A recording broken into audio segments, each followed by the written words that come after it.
Welcome to TAC Service. Shalom teman-teman semua. Pada hari ini sebelum kita mulai beribadah, aku ingin menyampaikan beberapa pengumuman. Untuk teman-teman yang belum join Cool dan rindu untuk punya komunitas, kalian bisa kontak yang ada di layar ini.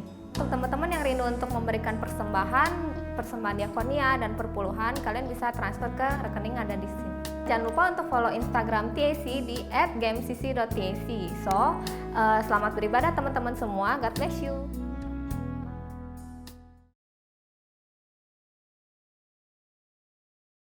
Shalom saudara, dalam edisi Voice of Pentecost kali ini, kita akan membahas mengenai kekuatan bukan ketakutan.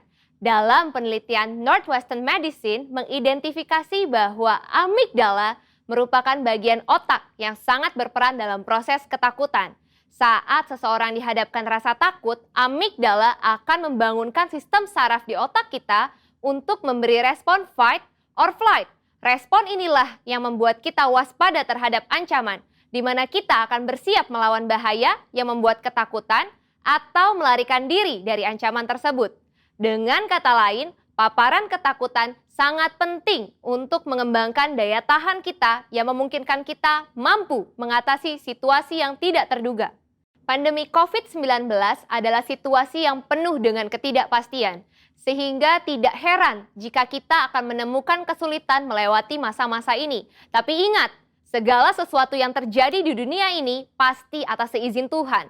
Tuhan mempunyai rencana bagi setiap orang yang berserah kepadanya dan Ia tidak akan membiarkan umatnya binasa. Ia menguji setiap umatnya dengan peristiwa untuk membangun dan membentuk kerohanian setiap kita. Sebagai orang percaya, seharusnya kita mampu mengendalikan rasa takut, bukan malah dikuasai oleh ketakutan. Pertanyaannya sekarang, bagaimana setiap orang percaya dapat menang dari ketakutan dan menjadikannya kekuatan? Yang pertama, alihkan pandangan dari masalah kepada Tuhan. Matius 8 ayat 25-26 berkata, "Maka datanglah murid-muridnya membangunkan dia," katanya, "Tuhan, tolonglah, kita binasa." Ia berkata kepada mereka, "Mengapa kamu takut, kamu yang kurang percaya?" Lalu bangunlah Yesus menghardik angin dan danau itu. Maka danau itu menjadi teduh sekali. Kebanyakan dari mereka yang berada di dalam perahu ini adalah nelayan dan sudah terbiasa dengan situasi ombak maupun badai yang bisa datang kapanpun. Namun, angin ribut kala itu pasti sangatlah ekstrim, sehingga mereka menjadi sangat ketakutan dan berpikir bahwa mereka akan binasa. Hebatnya, Yesus dapat tidur di tengah-tengah angin ribut yang mengerikan seperti itu. Inilah yang seharusnya terjadi pada kita yang telah menjadi murid Yesus. Meskipun persoalan besar datang menderu, kita bisa tetap tenang dan tidak menjadi panik. Perlu diingat bahwa bukan apa yang masalah bisa perbuat terhadap kita, tapi apa yang Tuhan bisa lakukan atas kita. Tuhan Yesus juga mengalami rasa takut ketika ia berdoa di Taman Getsemani. Namun di dalam ketakutannya, ia tetap memandang kepada Bapa. Demikian juga seharusnya kita. Jika kita melihat ada seseorang yang sepertinya tidak takut apa-apa, mungkin orang itu bukannya tidak takut, tetapi dia sudah berhasil mengalahkan rasa takutnya. Yang kedua, tetap dalam hadirat Tuhan. Dalam Markus 6 ayat 49 sampai dengan 50 menceritakan, suatu malam para murid diguncang rasa takut setelah Yesus mengadakan mukjizat dengan memberi makan kepada lebih dari 5.000 orang. Tuhan meminta para murid berangkat terlebih dahulu ke Betsaida supaya dia dapat berdoa sendirian. Sepanjang malam itu, ketika para murid sedang bersusah payah mendayung melawan angin sakal, tiba-tiba mereka melihat Yesus berjalan di atas air. Para murid menjadi sangat ketakutan dan bahkan mengira Yesus adalah hantu. Saat Yesus mendekat kepada perahu dan murid-muridnya mendengar suaranya, "Tenanglah, aku ini, jangan takut." Maka badai reda dan ketakutan pun diusir. Setelah Yesus naik ke perahu, angin kencang tiba-tiba berhenti dan mereka dapat melanjutkan perjalanan hingga tiba di pantai dengan selamat.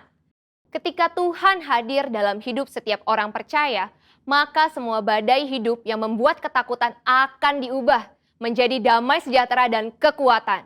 Rasul Paulus menasehati dalam 2 Timotius 1 ayat 7, "Sebab Allah memberikan kepada kita bukan roh ketakutan, melainkan roh yang membangkitkan kekuatan, kasih, dan ketertiban."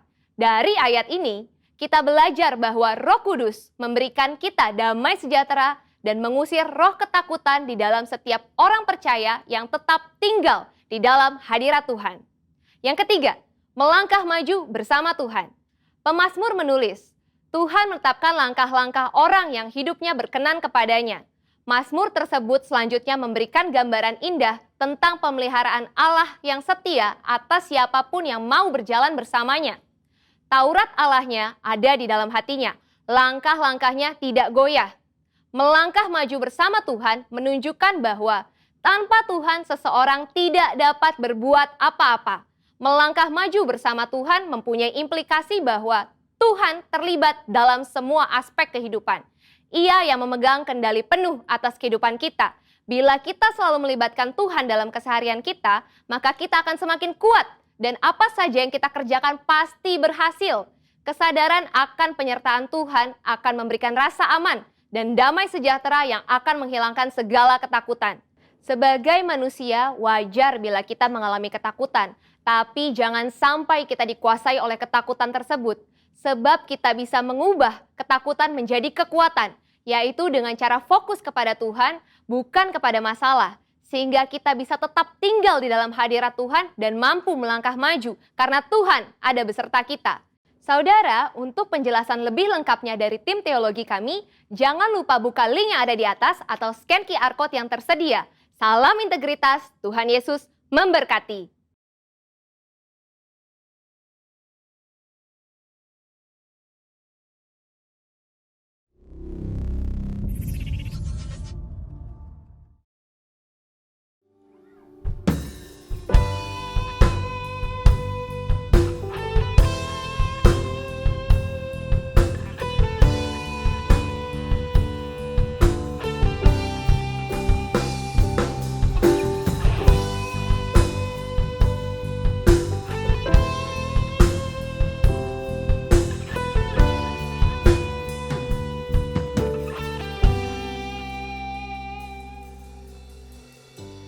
Banyak yang kau perbuat di dalam hidupku. Rancangan indahmu terjadi di hidupku. Bapa yang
buat kasih setiamu di dalam hidup. Kami mengucap syukur Tuhan Yesus buat setiap kasih-Mu dalam hidup kami Tuhan.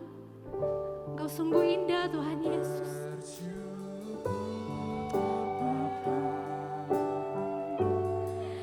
Ku bersyukur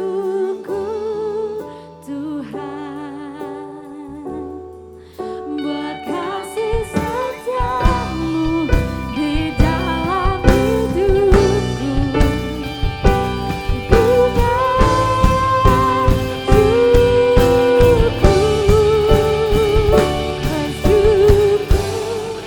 Bapa. Ku bersyukur Tuhan buat kasih setiamu dalam hidupku. Ku bersyukur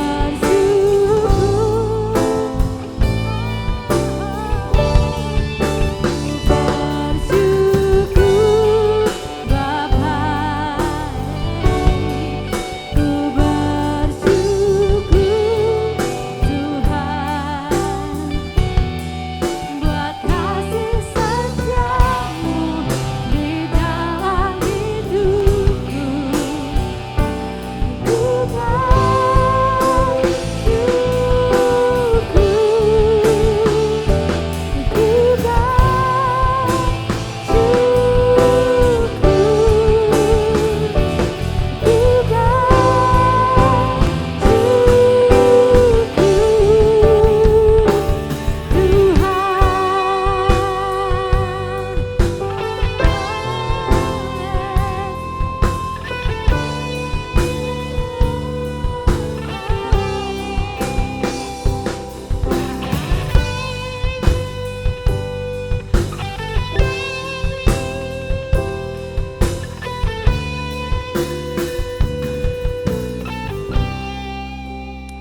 Tuhan, thank you buat siang hari ini Tuhan. Kalau kami boleh Tuhan memuji-Mu Tuhan, dan kami siap Tuhan untuk memberikan yang terbaik buat Engkau pagi hari ini. Yang siap sama-sama katakan amin. Mari kita sama-sama tepuk tangan di atas kepala teman-teman.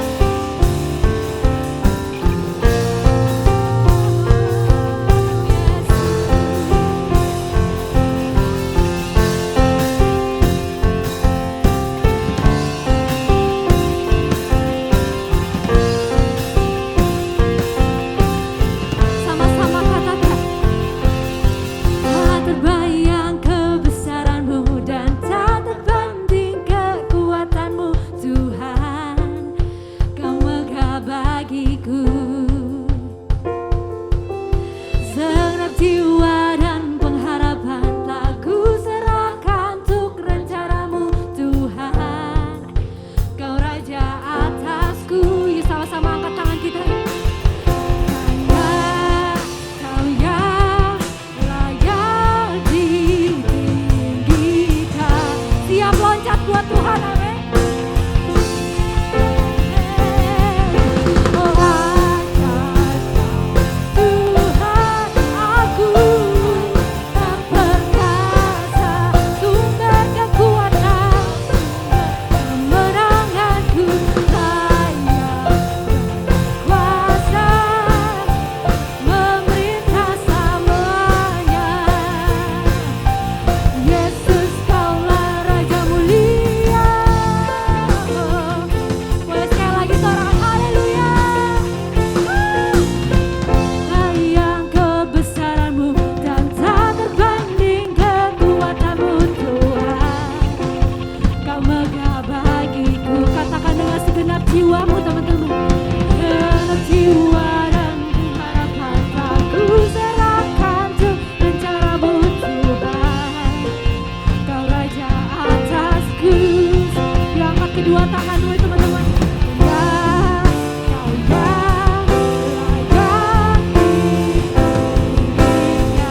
Sorakan wuh. Sekali lagi wuh. Ayo jangan malu-malu ya teman-teman, yang mau loncat-loncat aja yuk. Wuh. Para pa pa pa pa para.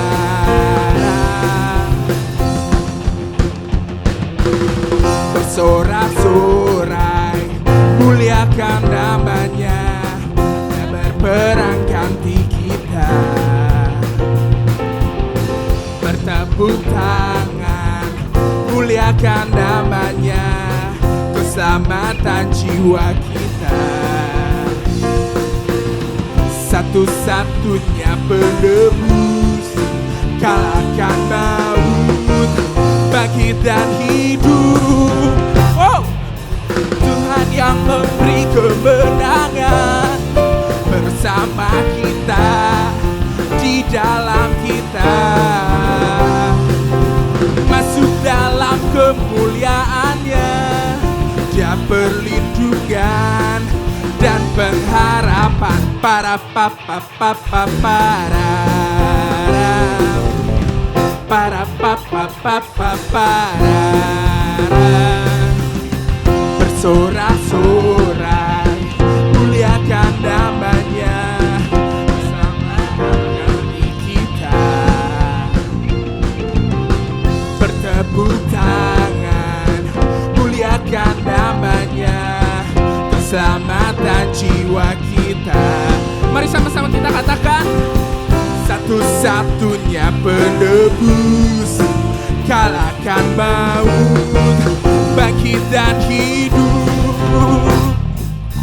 Tuhan yang memberi kemenangan bersama kita, di dalam kita.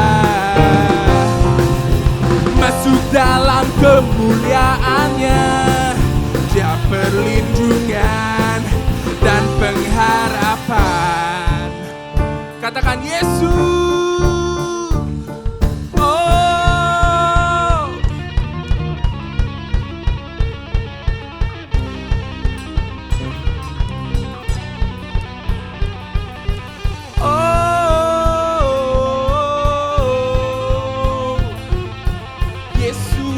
Tuhan, Yesus Tuhan.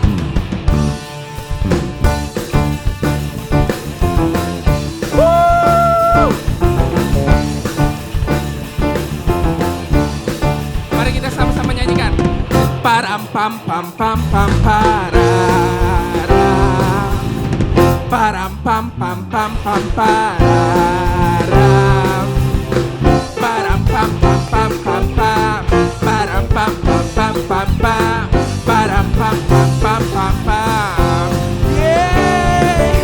Tuhan yang memberi kemenangan bersama kita, di dalam kita.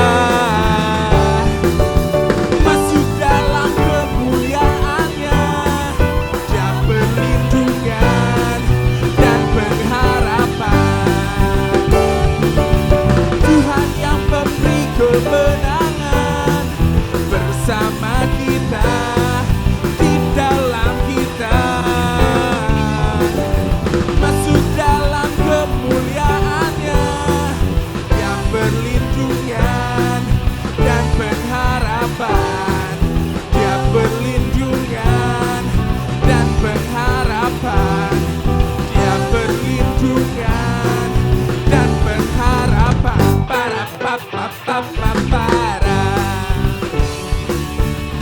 Para pa pa pa pa para.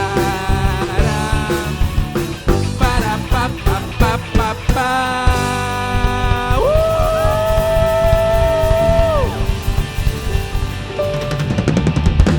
Yesus.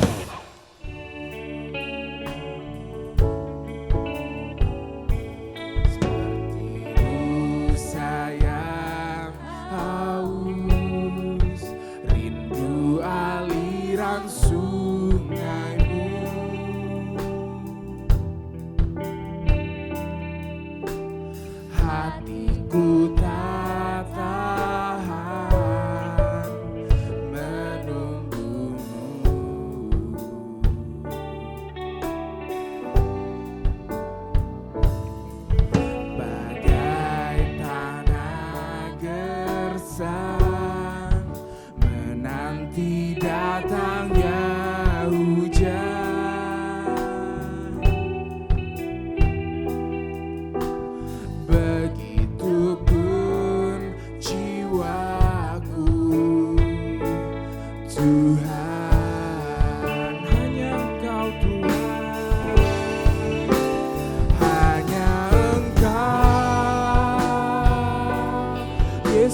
Tuhan, pribadi yang mengenal hatiku. Tiada yang tersembunyi bagiku. Suruh isi hatiku, kau tahu. Dan bawaku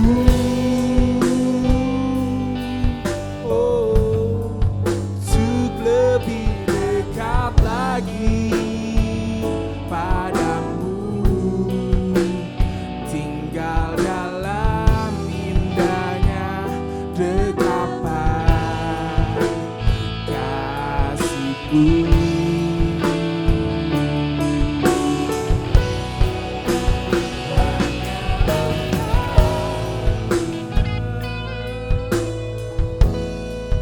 Pribadi yang mengenal hatiku, tiada yang tersembunyi bagiku. Suruh isi hatiku, kau tahu. Dan bawaku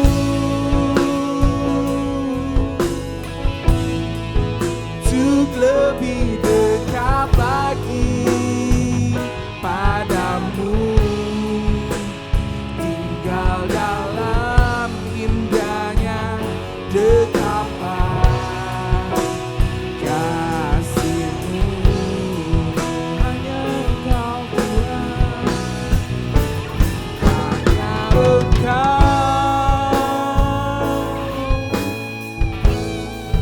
Pribadi yang mengenal hatiku, tiada yang tersembunyi bagiku. Suruh isi hatiku, kau tahu. Oh, dan bawaku untuk lebih dekat lagi padamu. Tinggal dalam indahnya dekapan kasih-Mu, Yesus Tuhan. Shalom. Haleluya. Oke, so hari ini kita akan ngomongin tentang stay in love. Oke? Kita akan ngomongin tentang tinggal di dalam kasih. Yohanes 15 ayat 9 dan 10. Seperti Bapa telah mengasihi aku, demikianlah juga aku telah mengasihi kamu, tinggallah di dalam kasih-Ku itu. 10. Jikalau kamu menuruti perintah-Ku, kamu akan tinggal di dalam kasih-Ku, seperti aku menuruti perintah Bapa-Ku dan tinggal di dalam kasih-Nya. Imagine a house. Bayangin sebuah rumah. Sekarang kalian bayangkan sebuah rumah. Apapun bentuknya, bayangkan aja sebuah rumah. Imagine a house. Lalu, apa reaksi kalian ketika kalian melewati depan rumah itu?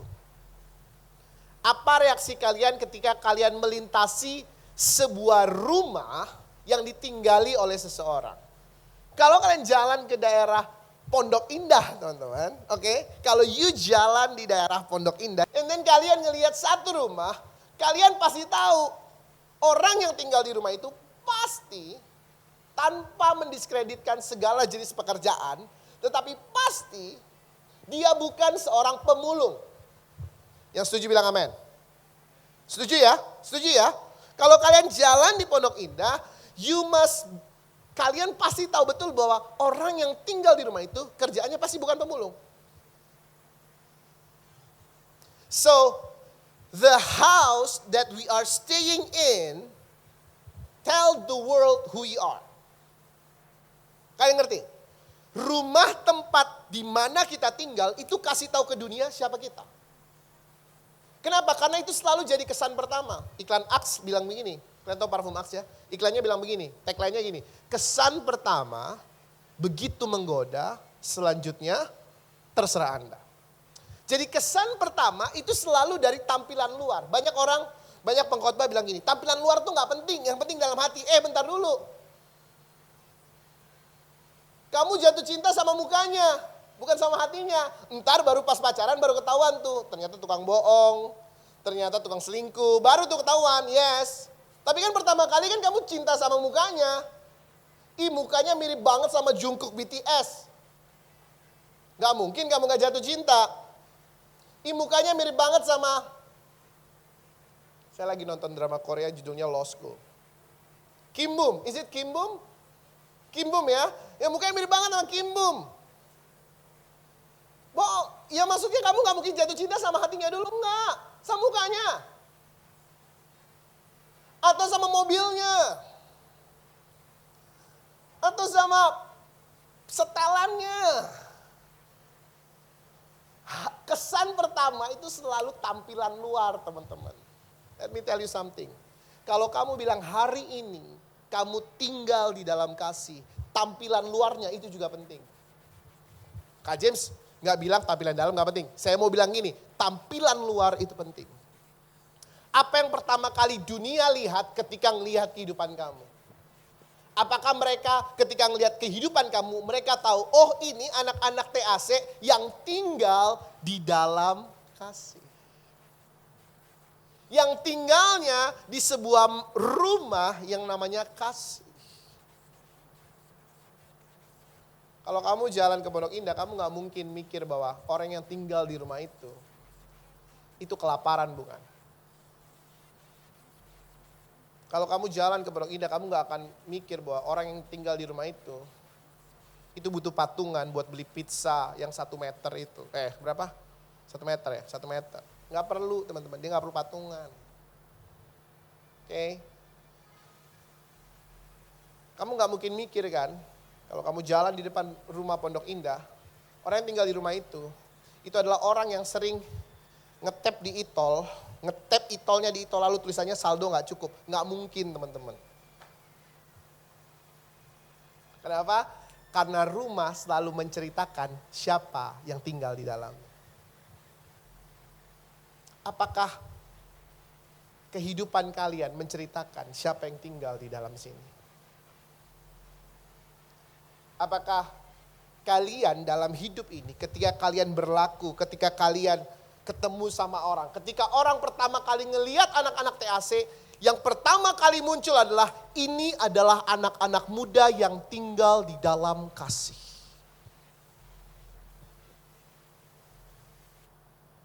Kak James berdoa, saya berdoa. Kita semua, ketika teman-teman kita ngelihat kita, ketika orang lain ngelihat kita, orang lain lihat bahwa kita adalah anak-anak muda yang tinggal di dalam kasih. Yang mau bilang amin. Aminnya fales, yang mau bilang amin.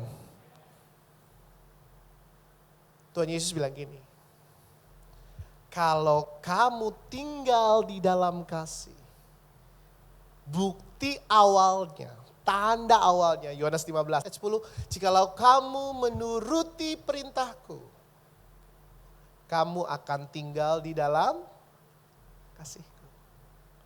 Teman-teman, tanda pertama orang yang tinggal di dalam kasih itu adalah ketika mereka jadi anak-anak muda yang taat sama perintah Tuhan.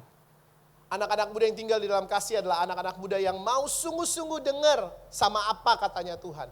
Kalau selama ini kalian belum dengar-dengaran, sederhana. Minta ampun, hari ini bertobat, dan mulai hari ini kita mau dengar-dengaran sama perintah Tuhan. Ketika kalian dengar-dengaran sama Tuhan, kalian akan tahu teman-teman. Kalau kita mau dengar-dengaran sama Tuhan, kita akan tahu secara pribadi. Bahwa kita gak mungkin jauh sama dia. The only way you can listen carefully, saya suka bahasa Inggris ini, meticulously, dengan teliti, meticulous. Kamu dapat mendengarkan dengan teliti, dengan sungguh-sungguh, cuma satu kuncinya. Kamu punya hubungan sama Tuhan. Karena kalau kamu gak punya hubungan sama Tuhan, kamu gak mungkin bisa dengar-dengaran dia. Kalau kamu bilang hari-hari ini, saya gak pernah dengerin suara Tuhan Kak James. Sederhana. Kak James cuma pengen bilang gini, mulai hari ini bangun hubungan sama Tuhan. Build that relationship. Kenapa? Karena relationship kalian sama Tuhan, itu yang bisa buka jalan. Supaya kalian melihat terobosan terjadi dalam kehidupan kalian. Sesederhana itu. Orang yang tinggal dalam kasih adalah orang-orang yang dengar-dengaran sama Tuhan. Dan kamu gak mungkin dengar-dengaran sama Tuhan kalau kamu gak punya hubungan sama Tuhan.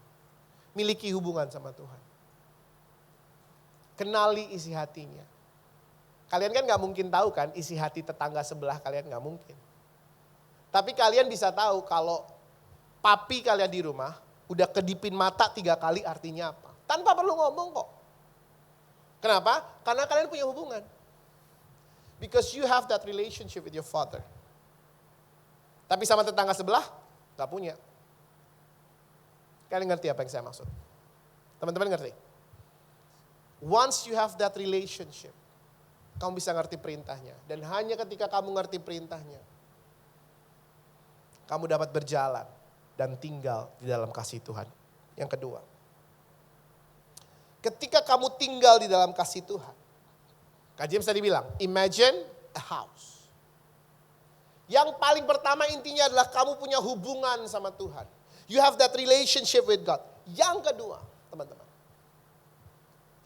Seseorang akan tinggal di dalam rumah. Dan ketika dia tinggal di dalam satu rumah, supaya dia merasa bahwa rumahnya itu enak dipandang orang, maka mereka perlu poles setiap bagian luar rumahnya. Apa bagian luar rumah kehidupan kita yang perlu kita poles? Perkataan kita, pikiran kita, dan perbuatan kita. Itu yang berhubungan sama dunia luar. Itu yang dilihat sama teman-teman kalian. Teman-teman kalian gak ngelihat kalian punya hati yang baik atau enggak. Yang mereka lihat adalah apakah ketika mereka lagi sakit kamu datang jenguk. Teman-teman kalian gak ngelihat apakah kalian punya niat buruk apa niat baik. Enggak. Yang mereka lihat adalah ketika mereka kelaparan kamu kasih mereka makan. Gak peduli niatnya habis itu minta tolong dia ngerjain PR kamu atau bukan. Gak peduli. Yang penting itu yang mereka lihat. Mereka lagi lapar, kamu kasih mereka makan. Mereka lagi butuh tumpangan, kamu numpangin mereka untuk jalan pulang. Gak peduli habis itu kamu menembak mereka, mau ngegebet mereka, gak peduli. Yang penting itu dulu. Benar ya? Gak peduli, mereka gak ngelihat modus kamu di awal. Modus baru ketahuan di belakang. Di awal mah manis-manis. Tapi anak Tuhan gak kayak gitu. Anak Tuhan adalah anak-anak yang berintegritas. Ini kan tahun integritas, yang setuju bilang amin. Ini tahun integritas. Jadi dari awal sampai akhir kelakuan kita pasti sama. Kak James percaya kok. Kita gak punya modus tersembunyi. Yang gak punya modus tersembunyi bilang yes. Oke. Anak-anak TAC bukan anak-anak yang modus, enggak. Anak-anak TAC tulus cinta sama Tuhan. Jadi supaya orang bisa ngelihat kita hidup atau tinggal di dalam kasih. Lagi-lagi, saya kembali ke apa yang saya katakan di awal. Imagine a house. Supaya orang-orang lain bisa ngelihat kamu tinggal di dalam rumah yang namanya kasih itu. 1 Korintus 13 ayat 4 sampai 7. Kasih itu sabar. Kasih itu murah hati. Ia tidak cemburu. Ia tidak memegahkan diri dan tidak sombong. Perhatikan baik. Kasih tidak cemburu. Dunia sering bilang gini, cemburu tanda sayang. Dengar baik, firman Tuhan bilang, kasih tidak cemburu. Terus kalau saya punya pacar, masa saya gak boleh cemburu? Ko James, soal cemburu gak ada hubungan sama sayang atau gak sayang. Oke? Cemburu itu karena kamu takut kehilangan dia. Dan Alkitab bilang gini, kasih yang sempurna, di dalam kasih yang sempurna, tidak ada yang namanya ketakutan. Jadi kasih yang sesungguhnya, itu adalah kasih yang tidak cemburu. Tapi firman Tuhan bilang gini, Tuhan kita Tuhan yang cemburu. Oh ya, dan dia adalah api yang menghanguskan. Tuhan kita cemburu kalau kita tukar dia sama yang lain. Penyembahan kita tukar dengan yang lain. Ini 1 jam yang lain teman-teman, ini khotbah yang lain. Oke? Tapi firman Tuhan dengan jelas, Alkitab dengan jelas bilang gini, Kasih tidak cemburu. 1 Korintus 13 ayat 5. Ia tidak melakukan yang tidak sopan. Kasih nggak suka grepe-grepe tanpa izin. Kalau kalian punya pasangan yang suka grepe-grepe tanpa izin, berarti dia tidak mengasihi kalian. Karena kasih tidak melakukan yang tidak sopan. Sederhana. Firman Tuhan yang bilang, bukan James, firman Tuhan. Kasih tidak mencari keuntungan sendiri. Kasih tidak pemarah. Kalau ada pasangan kalian punya pasangan, kalian punya teman, kalian punya sahabat yang suka marah-marah kalian, bahkan tampar kalian, pukul kalian, tendang kalian. Listen, he, she didn't love you. Buru-buru tinggalin. Kok James kok bisa bilang gitu? Ya, I've been in a toxic relationship before. I've been there. Dan saya nggak rela kalian ngalami hal yang sama. Nggak rela saya. Buru-buru tinggalin. Buru-buru. Tapi aku mau sama dia supaya dia bertobat. Dengar baik, itu urusan Tuhan. Oke? Oke? Jangan berusaha jadi Kapten Amerika atau Kapten Marvel, teman-teman. Nggak. Once you try and then he hits you, dia pukul kamu, he slaps you on your face, tinggalin buru-buru. Bilang sama dia, aku mengampuni kamu, tapi aku perlu tinggalin kamu. Kasih tidak menyimpan kesalahan orang lain. Artinya, orang yang mengasihi ketika dia katakan, aku mengampuni kamu, tapi aku gak bisa dalam hubungan seperti ini. Jadi aku perlu tinggalin kamu, tapi aku gak akan simpan kesalahan kamu. Itu kasih. Artinya orang yang tinggal dalam kasih, gampang move on. Firman Tuhan aja nih bilang, kamu mau move on cepet, tinggal dalam kasihnya Tuhan. Karena kasih gak nyimpen kesalahan, kasih gak nyimpen sakit hati, kasih gak nyimpen patah hati, enggak. Kasih melepaskan pengampunan, kasih melepaskan damai sejahtera. Tinggal dalam kasih. 1 Korintus 13 ayat 6. Kasih tidak bersuka cita karena ketidakadilan. Kasih bersuka cita karena kebenaran. 7. Kasih menutupi segala sesuatu. Percaya segala sesuatu. Mengharapkan segala sesuatu. Sabar menanggung segala sesuatu. Rumah itu selalu menceritakan siapa yang tinggal di dalamnya. A house always tell the story of the inhabitant. Sebuah rumah selalu ceritain siapa yang tinggal di dalamnya.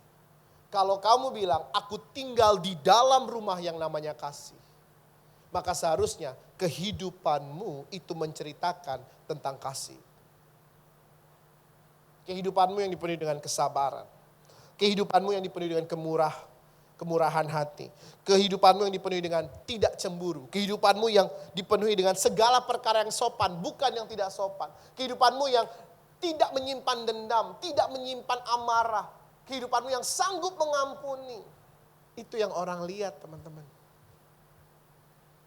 Itu yang dunia lihat, itu yang saya lihat ketika saya jalan di Jalan Metro Pondok Indah. Rumah ini, pemiliknya pasti gak kelaparan. Kenapa? Karena saya lihat rumahnya, saya lihat di mana dia tinggal. Saya berdoa, setiap orang yang ngelihat kalian adalah orang-orang yang bilang, anak-anak TAC Gajah Mada City Church adalah anak-anak yang tinggal di dalam kasih. Kenapa? Karena bagian luar kehidupan kita, tampak luar kehidupan kita, itu sungguh-sungguh mencerminkan kehidupan di dalam kasih.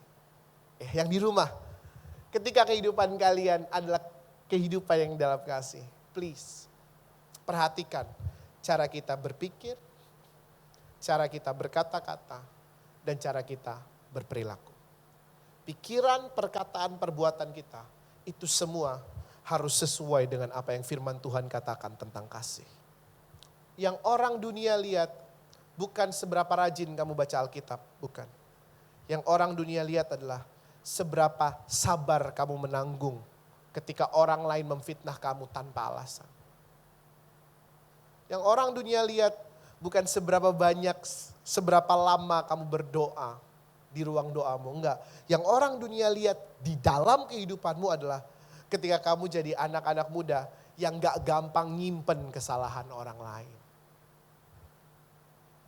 Itu yang dunia lihat.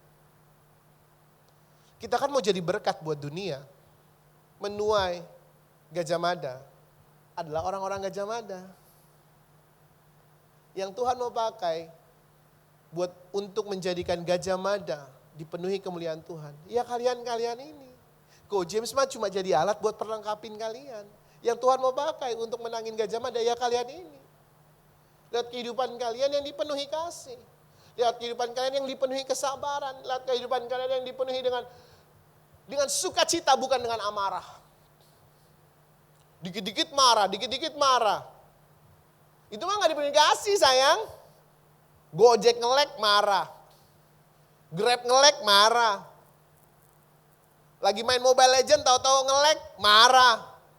Apa lu marah? Yang tahu nggak? Teman-teman kamu tuh ngelihat yang itu loh. Ketika kalian lagi mabar di Mobile Legend nih. Tahu-tahu sinyal tiba-tiba ping kalian naik 300 langsung dari hijau tuh. Ya, tahu-tahu merah. Nah, teman-teman kan ngelihat tuh apa respon kalian? Saat ini tiba-tiba kalian marah banting-banting HP. Katanya tinggal dalam kasih. Yuk berhenti marah-marah. Orang yang tinggal dalam kasih itu bukan orang yang punya amarah. Enggak. Kita nggak boleh marah maka James. Secara manusia sih boleh. Tapi firman Tuhan yang bilang bukan James yang bilang. Firman Tuhan bilang kasih itu nggak nyimpen amarah. Kasih itu nggak pemarah. Oke? Teman-teman yang pertama jaga hubunganmu sama Tuhan. Dengan demikian kamu tahu perintah-perintahnya. Yang kedua, yuk pikiran, perkataan, perbuatan kita itu mencerminkan kasih yang Tuhan definisikan lewat firman-Nya. Karena orang itu selalu tahu cerita yang tinggal dalam sebuah rumah hanya dari rumahnya. Orang-orang di luar sana bisa tahu cerita kehidupan kalian ketika mereka melihat rumah di mana kalian tinggal, kehidupan kalian. Yang ketiga, ketika saya tinggal di dalam sebuah rumah, when I live in a house, saya pengen tinggal di rumah itu, apalagi zaman pandemi sekarang ya, kerja dari rumah. Sekarang saya ngajar dari rumah, oke? Selama 2020 pelayanan dari rumah, bekerja dari rumah, beribadah dari rumah, apa tuh tagline-nya presiden kita Pak Jokowi. Semua pokoknya dari rumah, oke? Gimana kalian bisa ngerasa betah tinggal di rumah? Seorang yang terus-menerus ingin tinggal di dalam sebuah rumah, pasti dia akan berusaha sebisa mungkin untuk menjadikan rumah itu tempat yang nyaman dan aman buat dia. Ketika saya pertama kali, ketika pandemi ini melanda negeri kita ya, kan tahu-tahu pertengahan Maret tuh tahu-tahu langsung keluar tuh di UI SK Rektor di Universitas Indonesia. Semua kuliah dilaksanakan online dari rumah. Teman-teman di rumah saya itu sinyal susahnya luar biasa. Sinyal HP itu susahnya luar biasa kalau di dalam rumah.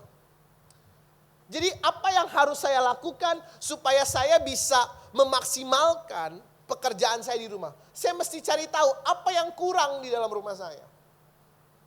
Teman-teman ngerti ya? Karena yang kurang adalah sinyal HP, maka saya beli extender wifi. Di kamar saya aja teman-teman, sinyal wifi nggak masuk. Karena saking tebelnya tembok kamar saya. Jadi saya beli wifi extender tuh.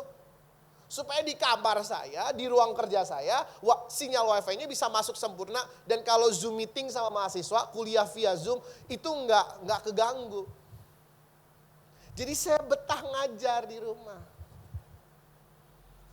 Apalagi yang kalian lakukan supaya kalian betah tinggal di rumah. Untuk tinggal tetap di rumah itu.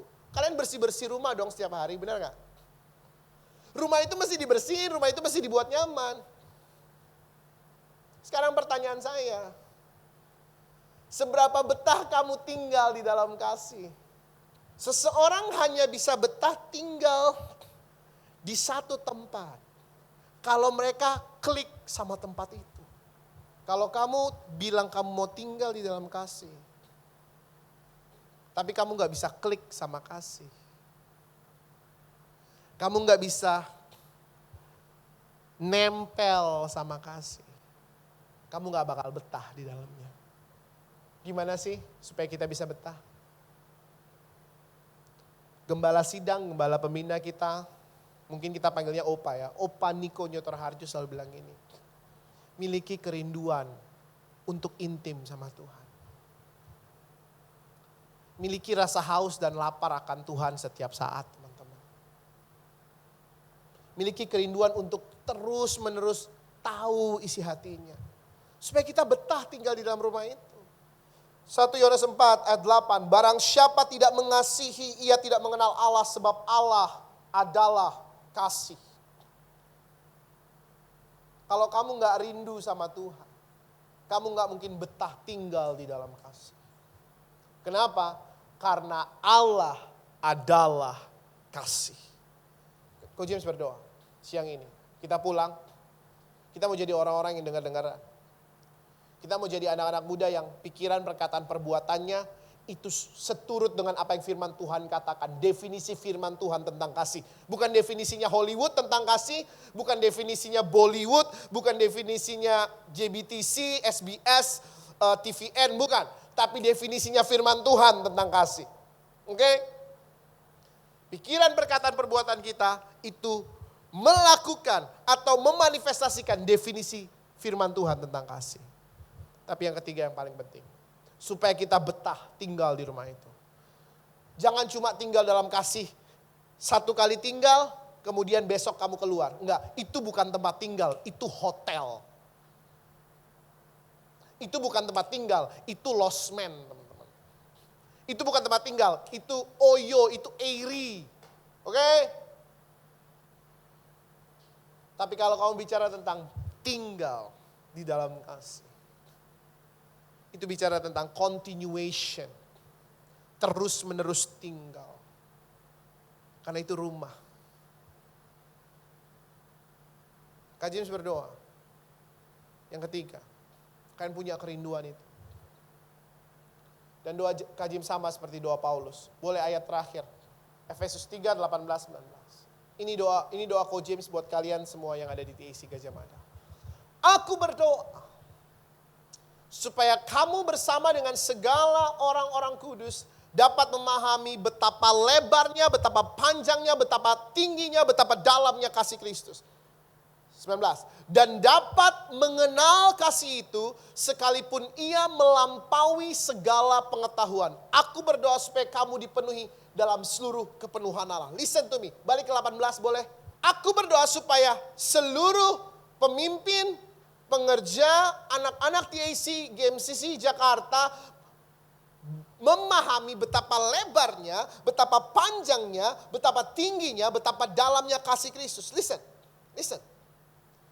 Kalau kamu tinggal di dalam kasih dan kamu rindu terus tinggal di situ, teman-teman, ini buktinya buat dirimu sendiri, bukan buat orang di luar sana. Bukti buat orang di luar sana adalah ketika kamu sabar. Ketika kamu bukan pemarah, ketika kamu gak menyimpan kesalahan, ketika kamu mengampuni, itu bukti buat orang di luar sana. Tapi ini bukti buat kita, untuk lihat diri kita. Bukti bahwa kita tinggal di dalam kasih adalah ketika kita maju ke panjang, yang kamu temukan kasih. Ketika kamu geser ke lebar, yang kamu temukan kasih. Ketika kamu lihat ke atas, ke tinggi, yang kamu temukan kasih. Ketika kamu pandang ke bawah, ke dalam, yang kamu temukan kasih. Kemana-mana teman-teman, your four walls is love. My God. Saya berdoa, the four walls of your life, wall to wall. Saya suka kata-kata itu, wall to wall. Dari tembok ke tembok, itu adalah kasih. Ini doa Paulus. Doa Paulus kepada jemaat di Efesus adalah ini. Aku berdoa supaya orang-orang di Efesus, kemanapun mereka melangkah, yang mereka temui kasih. Kemanapun mereka melangkah, yang jalan bareng mereka itu kasih. Kemanapun mereka melangkah, kemanapun mereka jalan, kemanapun mereka melayani. Yang mereka lakukan, yang mereka hirup dan hembuskan itu kasih. Itu namanya tinggal di dalam kasih. seluruh keberadaan kita dipenuhi kasih. Kalau kita rindu untuk selalu ada sama Dia. Kalau kamu rindu untuk selalu ada sama Tuhan. Selalu rindu, punya rasa haus dan lapar setiap hari sama Tuhan. Tadi kita nyanyi, seperti rusa yang haus, rindu aliran sungaimu. Teman-teman, seekor rusa ketika dia haus, dia gak peduli daerah itu adalah daerahnya harimau atau bukan. Dia akan cari sumber mata air. Setelah dia dapatkan sumber mata air itu, habis itu dia mau kabur terserah dia. Yang penting dia dapetin air itu. Listen. Kalau kalian rindu, sungguh-sungguh haus dan lapar akan Tuhan siang ini. Gak peduli apapun keadaannya di luar sana. Gak peduli lagi pandemi atau gak pandemi. Gak peduli lagi ada corona atau gak ada corona. Kita tetap mau haus dan lapar akan Tuhan. Amin. Kau James berdoa. Kamu dengar-dengaran sama Tuhan. Yang kedua, kau James berdoa. Pikiran, perkataan, perbuatan kita. Itu dapat menceritakan bahwa kita adalah anak-anak muda yang tinggal di dalam kasih. Tapi ini yang paling penting yang ketiga. Kau James berdoa. Kau punya rasa haus dan lapar akan Tuhan. Setiap hari, setiap saat. Kamu haus dan lapar akan Dia. Kamu rindu akan Dia. And the F. Setiap hari, setiap saat. Kemanapun kamu melangkah. Ini buktinya buat kita. Yang kamu temukan kasih. Kamu berdoa, yang kamu rasakan dalam doamu pribadi adalah kasih. Kamu berangkat ke kampus, kamu berangkat kerja, kamu mau WFH dari rumah atau dari kafe. Yang kamu rasakan kasih. Kenapa? Karena kamu cuma haus dan lapar akan Dia. Dan bukan yang lain. Ketika kamu mulai rewel. Ketika kita mulai cranky. Ketika kita mulai gelisah. Ketika kita mulai ketakutan. Ketika kita mulai khawatir. Ketika kita mulai bingung. Sebenarnya Bapa tuh lagi gendong kita. Dan taruh kita di dalam dekapannya. Supaya ketika Dia menggendong kita, kemanapun kita melihat, yang kita lihat cuma kasih-Nya buat kita. Kemanapun kalian melangkah, kemanapun kalian noleh, kemanapun kalian menggerakkan tangan kalian, yang kalian sentuh, yang kalian lihat, yang kalian kecap, yang kalian raba, yang kalian dengar, yang kalian cium, itu kasih-Nya. Tapi kuncinya satu. Apakah kamu rindu, haus dan lapar akan Dia atau enggak? Biar sungguh Tuhan, setiap hari anak-anakmu merindukan ada dalam dekapan-Mu. Sehingga kemanapun kami pergi, kami tahu kami pasti aman. Sebab Tuhan mendekap kami. Thank you Jesus. Father, we thank you. I thank you for your children, I thank you for all the leaders here. Aku bersyukur buat para pemimpin tempat ini. Berkati, urapi mereka. Limpahkan karunia-Mu buat mereka. Biar sungguh kasih-Mu nyata buat setiap kami. Thank you buat teman-teman yang udah nonton video ini ya. Dan jangan lupa komen, like, dan subscribe. Terus cek juga di video kita yang lain, itu ada konten-konten yang lainnya. Yang semoga mungkin bisa bermanfaat buat teman-teman semua. Dadah!